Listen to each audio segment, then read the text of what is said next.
At this point, I'm starting to wonder about the event's intensity. And what about you? Stay with us to find out.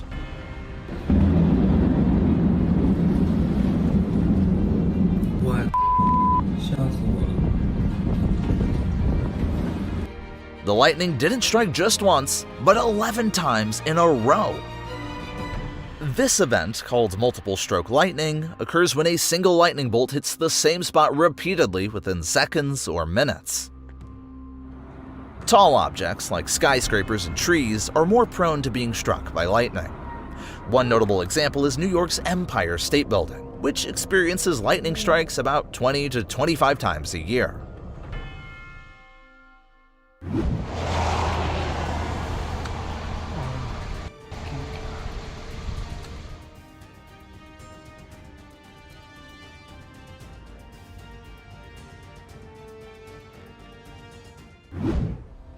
As a sudden downpour derailed his plans for a date, this guy decided to capture the moment and send